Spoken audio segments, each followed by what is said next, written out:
I'm pleased to introduce to you tonight a remarkable human being, Reed Hastings, the co-founder, chairman, and CEO of Netflix. We all know Netflix. We all love Netflix. Some of us, in fact, may love it a little too much. In just a few short years, Netflix has completely transformed the way we consume media in many homes in our state and throughout, really, the country and the world. Netflix has replaced broadcast networks and even cable as America's primary source of television entertainment. In years to come, when we try to explain to our grandchildren and great-grandchildren what it was like to have to watch advertisements during TV shows or plan your schedule around a favorite show, they're going to have no idea what we're talking about. On-demand, high-quality programming is what we've all wanted for a very long time. And Netflix has taken the lead in delivering it to our homes. Shows like Stranger Things and House of Cards are household names, though I should take care to note that House of Cards isn't necessarily true to life. I can testify to that, although it's close. Reed and his co-founder, Mark Randolph, started Netflix back in 1997 during the days of DVDs and video rental stores. Their idea for a flat-rate mail rental service was inspired by Reed's experiences with late fees at local video stores. Those of us who remember those days know exactly what Reed was dealing with. Over the past 2 decades, Netflix has reinvented itself several times in response to rapid transformations in media technology. Although it still offers DVD rentals, Netflix is most well known today as a streaming company. And not just a streaming company, but a content creator as well.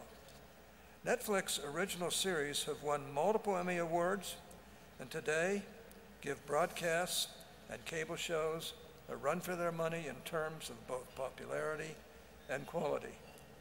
And Reed has been there every step of the way for Netflix.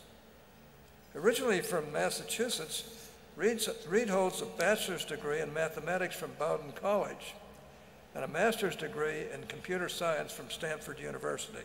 Doesn't get much better than that, except for the University of Utah, BYU, Weber State, and Utah State. After college, he served in the Peace Corps, teaching math in Swaziland.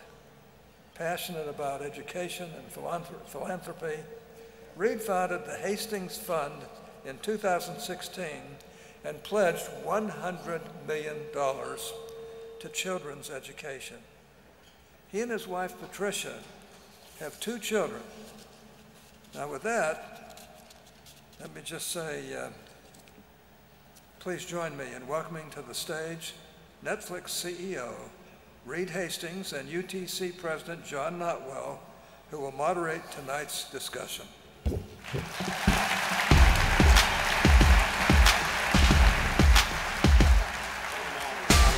can be amazing, you can turn a phrase into a weapon or a drug. You can be the outcast, to be the backlash of somebody's lack of love.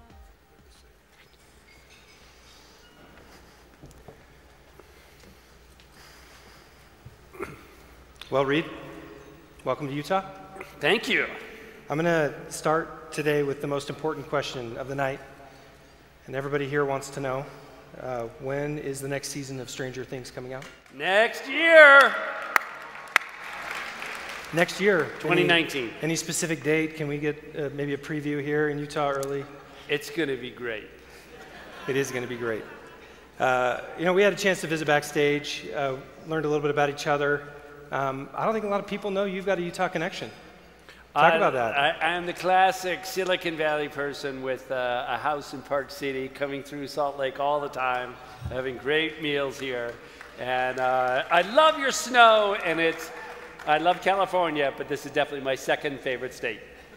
Yeah, shout it out. Yeah. We learned, so you're going to disappoint at least half the audience. Not a skier, though. You're a snowboarder. Yeah, I'm a pure Yes. snowboarder. It's not going to see him at Alta or Deer Valley, everyone. No, but... All right, so let's talk about the genesis of Netflix. Let's talk about those times, that time when you didn't want to disappoint your wife. This is a story that I think many of us connect with. We don't want to disappoint our spouse. And you felt this attachment to Apollo 13? Yeah, I mean, so it's that classic, you remember the things when you're really stupid. And I had the movie, which is a great movie, but I never brought it back. And in the old days, you could really rack up quite a late fee. And as you said, I remember it because I didn't want to tell my wife about it. And then I thought, wow, am I going to compromise the sanctity of my marriage over this late fee? The answer was yes, I'm going to lie about it. And that was about a year before we came up with the idea for Netflix. But, it's always great to want to make something better. And that was just one example of it. Yeah. You kind of decide, hey, I'm going to disrupt an industry. You go attack that industry. And, we all know Netflix today is a streaming service. It wasn't always that, though. Netflix started as a DVD distribution, service to get the DVD to your house. And you decided to disrupt that model and start to, stream content. And when that content when you started to do it, the business model was new and the technology didn't exist. Talk to us about that, about what it's like to face this, this reality of, hey, this is true invention. So talk about that true invention. Yeah, I mean, I don't know anyone who goes and does the entrepreneurial thing to attack someone else. I never thought about it as attacking Blockbuster. You want to always think about it as serving some customer. You might be serving them better than Blockbuster does. But you really focus on the customer experience and what do they really want and try to learn that. And first it was DVDs by mail. Hopefully, is there anyone here who's old enough to have a DVD by mail subscription from Netflix in the day? I did. Oh, I love you. Thank you. But for you, we would never get our start because we grew on DVD a little bit year after year and then started the streaming. And, in the early days, we knew it would eventually be, everything would be downloaded. But when I took a computer science networking class, they make you do that exercise where you have to calculate the bandwidth of a station wagon filled with backup tapes driving across the country. And it turns out that that's a very efficient digital distribution network, which makes you think. And when someone told me about DVD, I was like, oh my God, that's the station wagon. I can mail a DVD then for 32 cents, and that would form our digital distribution network. So we were always looking for when could we get to a less expensive digital distribution network, which was the internet, which wasn't until 2007. So 10 years after we started is when we did our very first streaming, which barely worked. Yeah. Well, now we all enjoy it today, right? So you're a serial entrepreneur. I know you started a couple of companies. What's that moment that you realize, I don't want to work for anyone else anymore? Like I got to do this for myself. I got to be my own person. I got to lead my own thing. Talk about that moment. I was never a business person. I was an engineer, and I did work for people, and it was fine, and I loved it. And my motivation was more product-centric. So for my first company, I had an idea I was working at a company that did networks, and this was a software tools idea, so it wasn't right for their business. And then I just got obsessed about the idea and, using it to solve this problem. And I had to do a company in order to see the product grow. And so it was a burden figuring out all of the company stuff. So I was definitely drawn into the entrepreneurial side. And it showed because I was a pretty lousy entrepreneur overall. I went through enterprise sales, and we went through 5 VPs of sales in 5 years. So I just didn't know how to pick. I really understand sales at all. And despite that, the company doubled every year because the customers really wanted the products. But my first company, I was pretty miserable. I knew that I wasn't very good at significant parts of the job. I tried to resign twice. And I felt underwater and lousy. And Then that company got acquired, and Netflix for me has been a dream because it's like starting over, and then I could start small and really focus on management and really enjoying it. And then the last 21 years have been so much fun. So, I mean, let's talk about some of those things. You mentioned in plenty of interviews that the managing people side has always been difficult for you. Now I love it, but it was difficult at first. So talk about that. What was difficult? What was the struggle? How did you overcome those? I don't know if everyone's like this, but at least when I was in my 20s, I just didn't know how to be honest. The breakthrough came from my wife and I. We had our first kid, and life is a little bit difficult, and we were seeing a marriage counselor. And the marriage counselor helped me see that I was a systematic general liar. And I was always saying what was expected and what was nice, and I wasn't really saying the truth. So for example, I would say, family's the most important thing, and then I would stay at work all night. And so the counselor was like, well, one of these things can't be right. What's going on? And he really made me realize that, yes, I definitely care about my family a lot, but I'm also passionate about work. And I came to a much more nuanced understanding, and I was able then to be honest with my wife, and then she was able to be much more understanding because I wasn't totally lying. And I realized, wow, at least for me, I've been conditioned to say the conventional thing and to think conventionally, and that if you can really just focus on the truth, people may not like it, but they'll respect it. And that started this long journey for me as a leader to really trying to understand truth in how we operate and who's effective, in what the customers want. And so that was, an accidental breakthrough. Yeah, let's explore that a little more. You're a publicly traded company.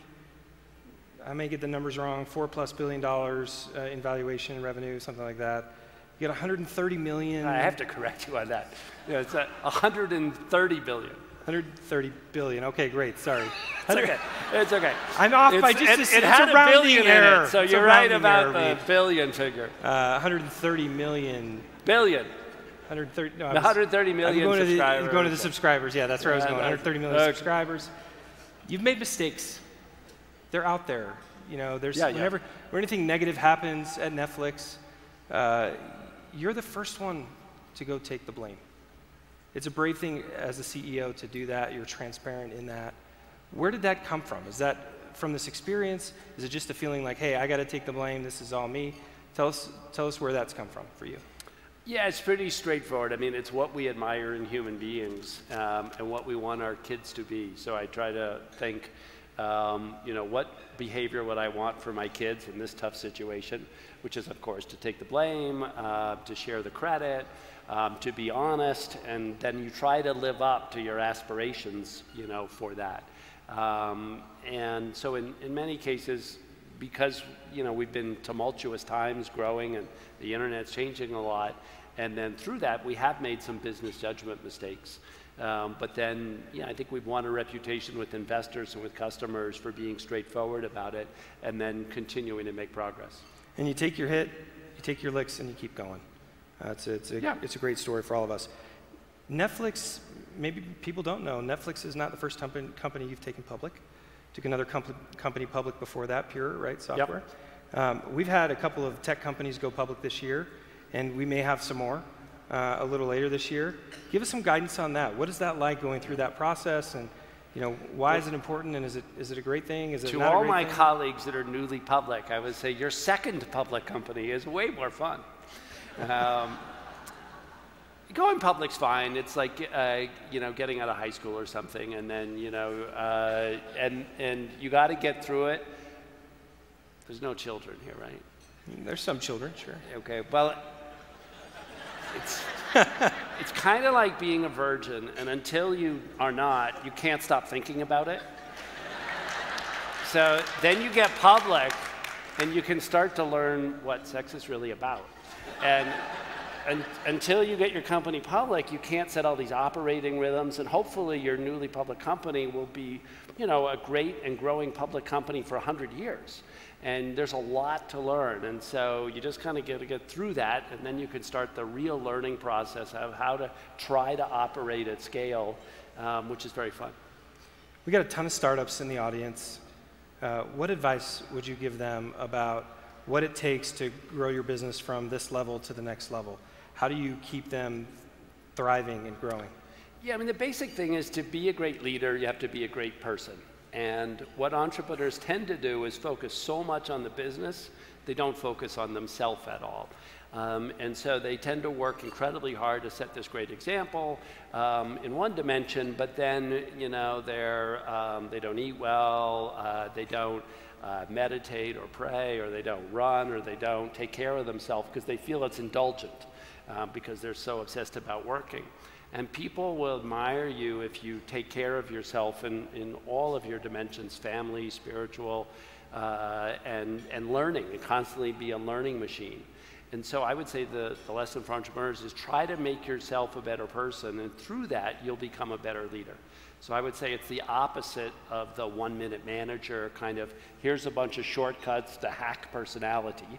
And tactically, some of those things work temporarily, and then it's much more about deepening yourself through reflection, self-awareness, being open to critique that will make you more successful.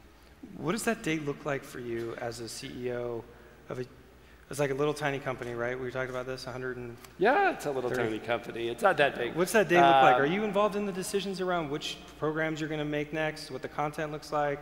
I am working so hard to get to the perfect quarter, and the perfect quarter is where I haven't made a single decision in a quarter. Because I've set up my team and the values and the goals so well that everything gets done and there's nothing that I make a decision about. I haven't quite gotten there, but we're getting much closer. And so think of it as the first level management, you are like the product or the sales genius, and you know, and everyone derives their energy from you. And then what you want to do is grow into the thing where your leaders are providing that energy and direction, and you literally could go away for a long time and the company would do great. And so you're trying to build muscle throughout the company, leadership muscle in a variety of ways, and then as well as strategic direction. And to do that, you have to give up the kind of drug of making decisions, because a lot of leaders, they get into it and then it's really fun making decisions and like, bring me something to decide every 15 minutes, you know, and boom, boom, boom, boom, because, you know, it is stimulating. And you got to withdraw from that if you want to really build something that might last, and you know, figure out how to build systems where people are working really well together, where product evolution is happening, where customers are being listened to, and you know, you are like nurturing. It's like an ecosystem, and I'm spreading a little fertilizer in different places, but I'm not actually doing the growing. So when you're building teams, you're building teams that embrace mission, vision, values, right? These are things you do as a CEO. What are things you look for? Are there specific questions you ask? Are there specific behavioral things you look for? How do you do that? How do you build this team? Starting small, because you know, some of our companies here are small and they're not at scale yet. How do you do that? You know, it's trial and error. You're definitely looking for curiosity and intensity and thoughtfulness and, you know, many of the qualities. But I would say, you know, we interview people for 5 or 10 or 15 hours. You know, it's a tiny little bit of knowledge, and then you really start working with them. So the big innovation for us was moving from a metaphor of family. Most organizations are modeled on families because family's been the traditional organizing principle for 10,000 years. But the other organizing principle is team, like when you have a professional sports team. And what we try to do is say, hey, we want to operate like a professional sports team, and it's about performance. Yes, we have deep relationships. Yes, we care about each other.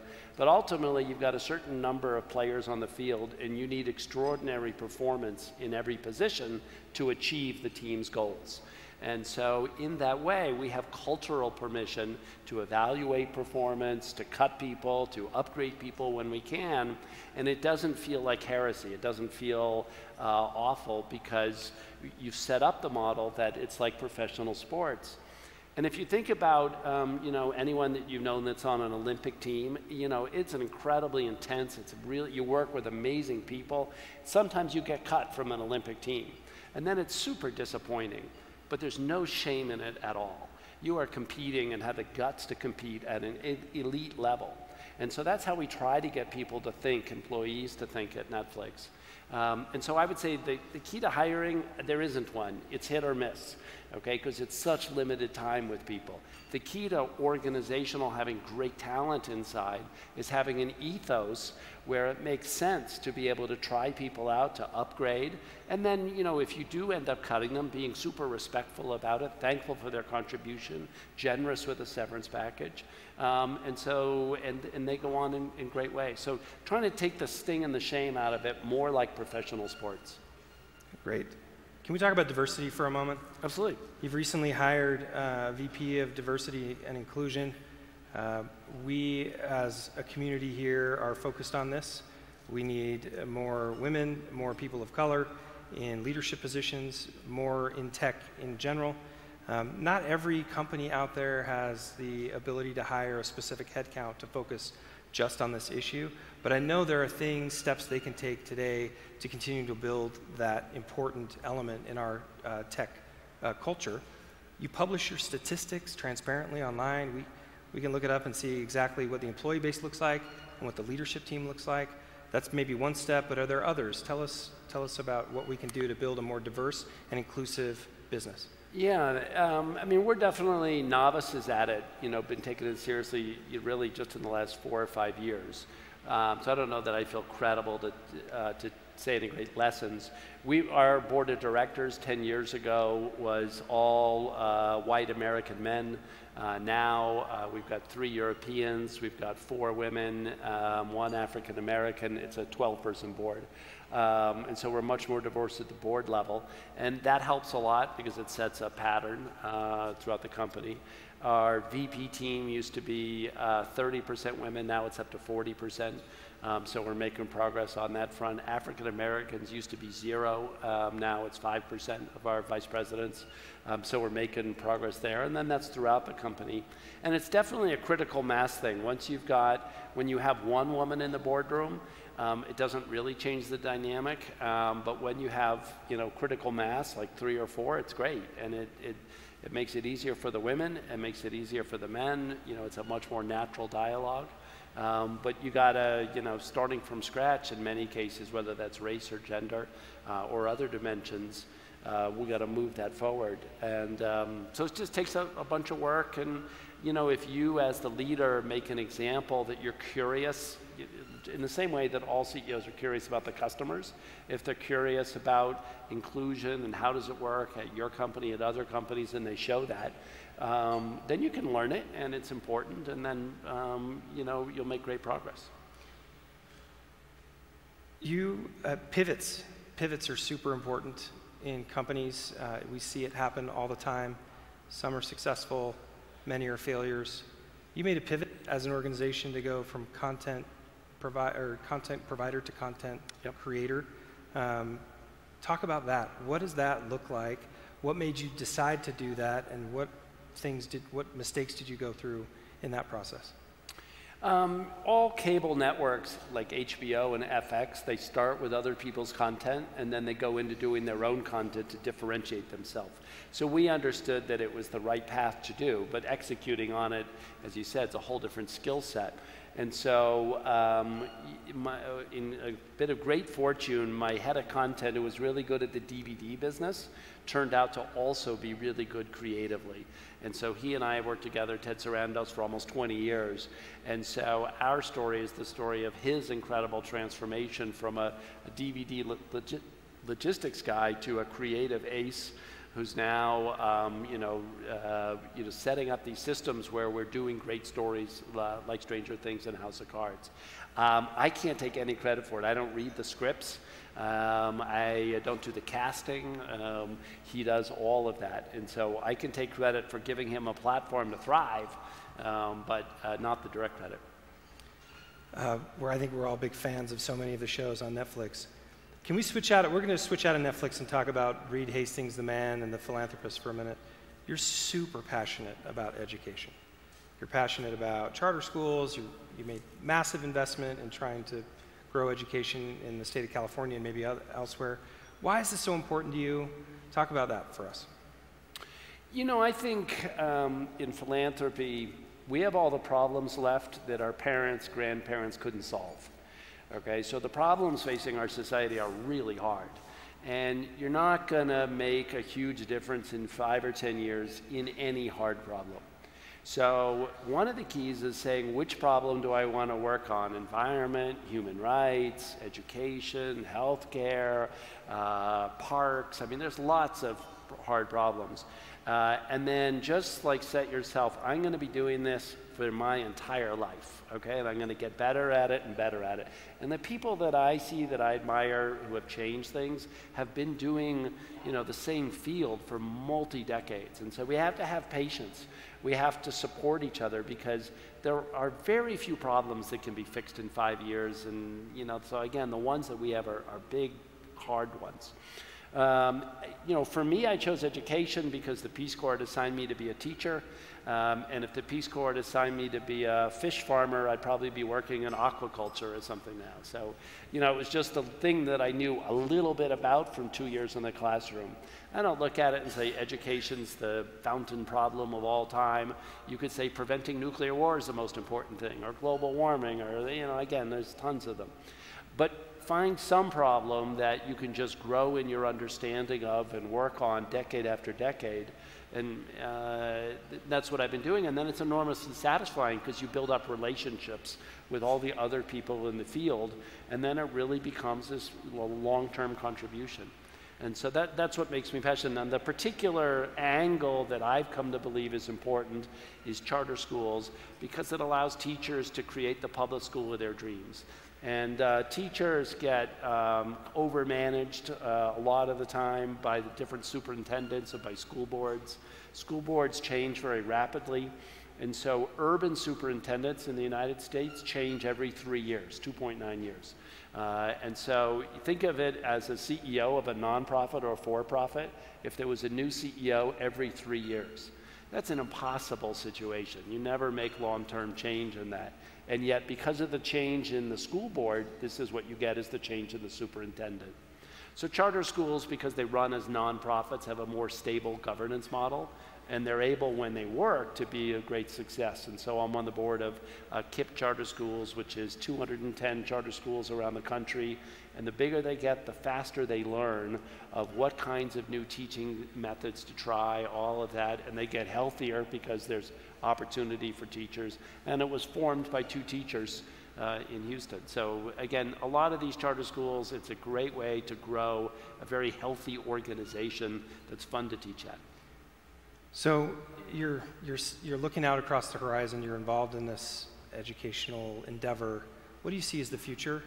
How will kids learn 10 years from now? You know, what are you seeing on the horizon? Yeah, I mean, there's one part of it is the fact base, you know, science, math, some literature. But a lot of what kids learn is social behavior. It's a way of socializing children. And it's a way for them to see adults and get used to that and have some structure. And so there's a big part of social conditioning. So this idea that the kid's just going to sit on a laptop and everything's going to be taught to them, I think will not produce a highly functioning society. We need schools to really care about the socio-emotional learning, how to work with other kids. All of that's very important. Now, some of that, especially around the factual stuff like math or science, can be definitely more effective individualized, where kids, you know, you can have a 5th grader who's doing biology, you know, and maybe a 9th grader who's doing, you know, just introductory stuff depending on their background. So you'd like to have every kid challenged at the right level, as if they had an individual tutor, which we can't afford a human tutor, but an online computer tutor is possible. So I think we'll use computers for personalization, but we'll still want classrooms and we'll still want pretty traditional schools, because that forms a very good way to help kids have healthy relationships. So I want to ask you one final question. What do you see is next for Netflix? Well, one of the reasons that Netflix is so valuable in the stock market is that most people think the internet is going to be around for at least 100 years, like electricity. And they think movies and TV shows are going to be around a long time. So then they say, wow, if Netflix can set up a leadership position in movies and TV shows on the internet, that's going to be hard to dislodge. And that's what we've seen in, for example, HBO's 40, 50 years old. ABC's almost 100 years old, CBS. So media businesses are not as fast changing as tech businesses, where the underlying substrate is changing and the profit streams are longer term. So my dream for us would not be that there's some radical change, it's that we just do an incredibly better job. So most of you, when you turn Netflix on, you can't just choose the one thing we've got, because you have to, there's a lot of choices, but we still have a lot to learn about personalization and how to please you. And then second, we'd like to do content that everybody watches, because if everybody here has watched a show, it's so much fun to talk about, but we haven't figured out what's that show going to be to get, first, all of this community and then all of the United States and all the world watching and sharing some of the same content. And then finally, we see all these international tensions, and then we have tensions within the United States, and entertainment's one of the best ways to create empathy. When I watch Russian movies, it's like the closest I ever get to modern Russia. And I watch a bunch of Russian movies, and it's like I start to understand a lot more about Russia that otherwise is a very alien society to me. And so I'm a big believer on entertainment for connecting the world, creating empathy around the world, and how powerful that is for solving some of our biggest problems. Great. Hey, Reed, I want to thank you for coming to Utah, for sharing this with our innovation community here. Thanks for being here very much. What a treat. Thank you. Thank you, sir. Awesome. Yeah.